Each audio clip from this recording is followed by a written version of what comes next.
Hey guys, and welcome back to Super Mario Galaxy. I can already tell by the title of this part that I'm gonna hate it.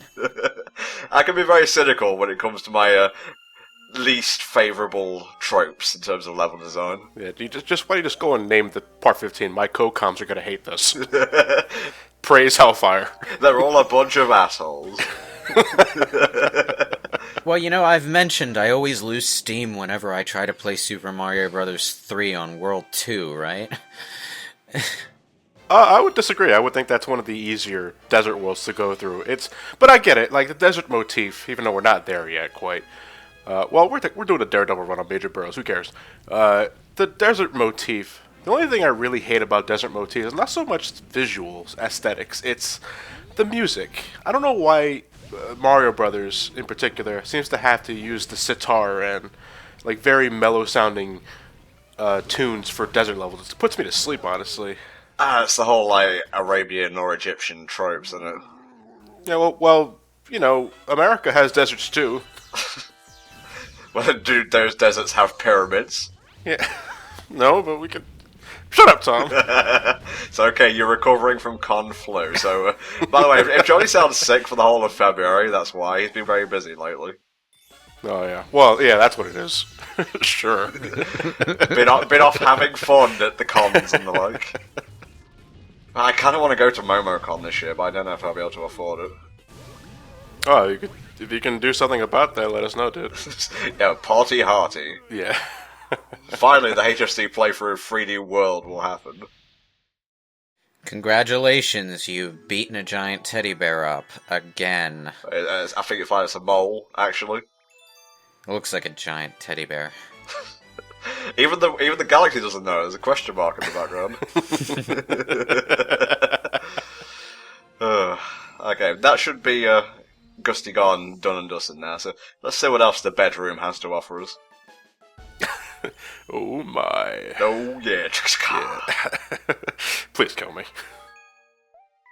Not yet. Not until Galaxy's done. No. Oh wait, no. I tell a lie. I've got one secret star.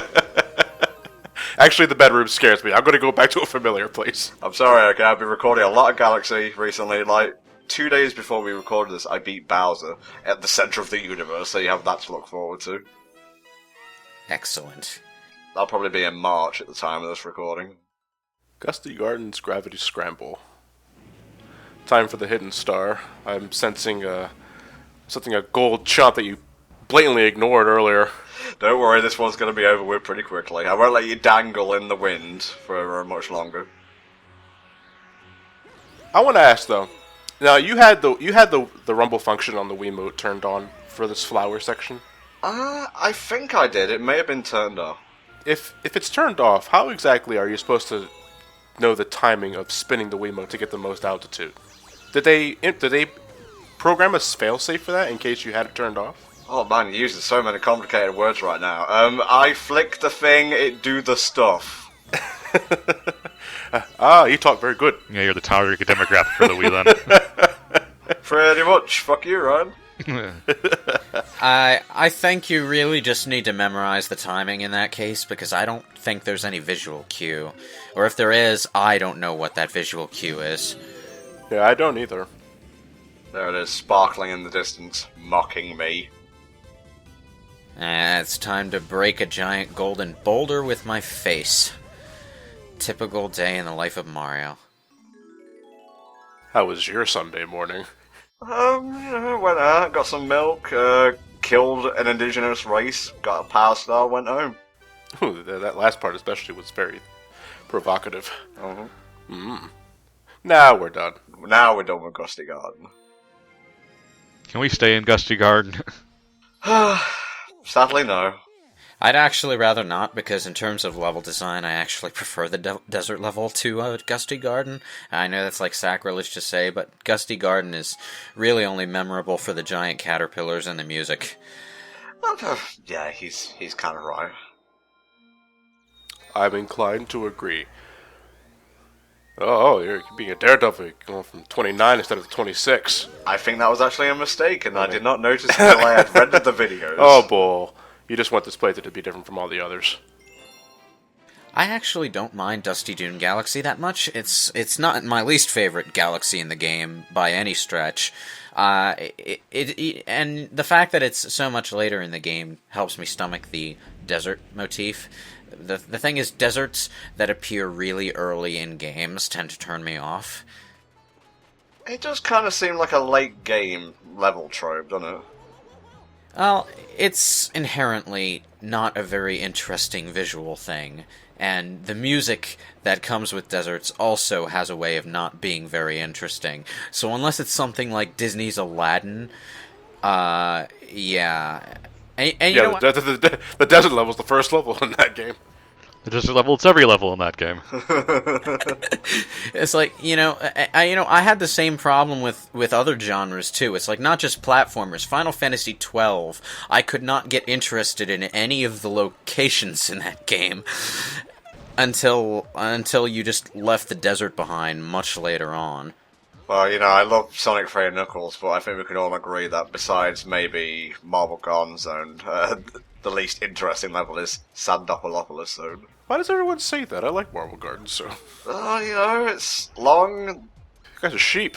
kind of monotonous. Look, I'm not a sheep, okay? Stop saying that. I liked what I like.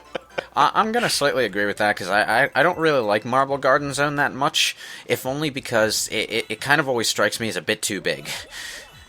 Not specifically long, but a bit too big. It's a confusing level for me to navigate. Well, you can basically get all the emeralds there through special stage rings. Yeah, there's that too. But it's like by the time I get halfway through Act 2, I'm sort of wishing for Carnival Night Zone, and I don't really like Carnival Night Zone much, so that's saying a lot. I've actually learned to appreciate it over the years. I have too, but the music annoys me. What like that? It's like I love the level. The level's great. The music annoys me. Oh. And I think the music actually manages to annoy me more in the PC version too, so that doesn't. Let's just cover Sonic 3 and Knuckles, and the footage just cuts to Carnival Night Zone. Yeah, just Carnival Night Zone. Anyway. Meanwhile, Mario's got the fire flower. Have I mentioned I hate sand? It's coarse and it gets everywhere. No, not even that. I just hate sand as a gameplay gimmick, okay? It's either sinking sand, or it's freaking slow sand that falls out, that slides out from under your feet and makes it hard to go backwards. Well, I'm sorry, but it's everywhere, and you're gonna have to get used to it. Yeah. Anyway, what did you guys think of the way they treated the fire flower for Galaxy? Hated it. Yeah, I didn't like the waggle to throw a fireball. It's stiff and it feels ugh. Not to mention it's timed. Here's the thing, I didn't play much 2D style Mario until well after Galaxy, so I was completely apathetic toward the Fire Flower until I played 3D World. At which point I learned to love the Fire Flower as the Fire Flower loves me. Well, you assume that it loves you anyway. Yeah, TMI. One thing that I do that I do absolutely love about this level is the completely illogical use of tornadoes as a flying gimmick. It's like, what is Mario even doing with his arms here? It's like his entire body is spinning, but his head remains stationary. You ever wonder how Tails flies? Yeah, it's exact. Mario has the same biology around his neck. It's not actually there. Yeah, because Tails should logically, after going one rotation, just fall to the ground. Yeah, but it's not even just that. His arms also double in length. Look, he's going really fast. You realise Mario, with the power of the Luma, can breathe in space, right? I'm just throwing it out there. So, what is the speed of his spinning just causing his arms to stretch out with G-forces or something? And by the way, next time you're spinning, spin towards a death pit and watch Mario's arms elongate even further. It's quite disturbing, actually. Don't pretend like you don't enjoy it, John. Yeah, Mario becomes plastic, man. Or Mr. Fantastic. This is an awkward star placement, by the way. It is, yeah.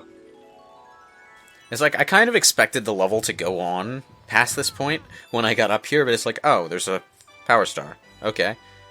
Take it to Get Out. One of the reasons I do like Dusty Dune Galaxy is that it's one of the levels in the game that's more focused on linear platforming. Yeah, And yeah. that's where I feel Mario excels more so than in the open world stuff. I mean, the open world stuff is good too. It's just sometimes it drags, especially in levels like Deep Dark Galaxy. We'll be getting to that later. So it's not so much that Dusty Dune Galaxy doesn't really use the gravity motif as often as other levels. It's more because it's linear, even though level design is already linear as it is. Nah, it's well, just talking about high points. I like that Dusty Dune Galaxy focuses on a more get from A to B, navigate the platforming challenges kind of design, rather than being an explorative thing where the jumping mechanic, which is Mario's core gameplay mechanic, takes a back seat toward completing some random goal. Well, it's funny that you talk up the linear aspects, because some of the more tricky, like hard-to-find secret stars can be found in Dusty Dune. Tom, you're supposed to be a badass here. You're supposed to let all 5 of those green things get to Mario really close, and then you spin and show him who's boss. I don't think I've ever done it any other way than that. You see, Tom? Stop being a contrarian, Tom. Look at me, I'm so called me Johnny. I'll be here all week. It is very easy and very satisfying to do that, though. Also causes some lag. It's like the only time in Galaxy that will actually happen. And explosions and the thing where you have to destroy the trash and whatnot. Yeah. You know something? When I got to this part in particular, I didn't immediately know that I could walk underneath these platforms because they're so flat. They make you think that if you walk off the edge, you're just gonna fall off. Yeah. A little bit of an Entom tidbit of trivia here. That bit where Mario goes round very slowly, around the whatever. That was the first GIF I ever made. Really? Yeah. And now that everyone's bored, let's continue. What an odd time to make a GIF. Well, there's in case you didn't see it earlier, there is also a rainbow star underneath that center platform, right before the launch star. In case you ever want to use it to get some star bits from those boulders. Oh yeah. Yeah, a rainbow star, a health power up underneath the side platform. And I think the Hungry Luma's there too. Mm-hmm. This is actually a pretty interesting planetoid here. It's like one of the ones that sticks out in my mind when I think of this game. But it's also a pretty annoying one because you have to go with the flow of the sand. It's far too fast for you to fight it if you miss something by more than a few yards. More like Dickish Dunes Galaxy. Well, this is one of those obstacles where you would think it would put Mario into a helpless sliding state, where you could only maneuver Mario left and right, but no, Mario continues to walk it like it's nothing else. God, whenever you say slide, just Peach's slide music comes into my mind, no matter what the context. Slide. Dun, dun, dun, dun. Oh no, now I can't stop. This part here always makes me nervous, because I'm afraid of overshooting my destination and walking right into the death sand. Hang on a sec. How is that quicksand and those signs haven't fully sunk beneath? Why do these tornadoes have eyes? Good point. It still sort of doesn't answer the question, though. It's kind of a cop-out, honestly. Well, we'll just leave it there, unanswered, like a cancelled television finale. Shut up, man. Sorry, did that hit too close to home? Why did it all end in a church? We'll say they kind of put coins and stuff that you can get while you're walking around underneath the whole things that take you to the bottom or top of this planetoid. But I can never align myself to actually, follow the line of coins because control just gets wonky while you're walking through there. I would say the camera has something to do with that as well. But this is one of my favorite levels to long jump up the wazoo. You shouldn't be going there, mate. There's no power stars to be found. Long jumping through those gravity trickery areas is always fun. I just love orbiting around things that way. This is timed, by the way, so get your little galaxy traversing bot back here and grab the Power Star. And that's all the time we have for today, folks, so we'll see you next time for more Super Mario Galaxy. Bye-bye.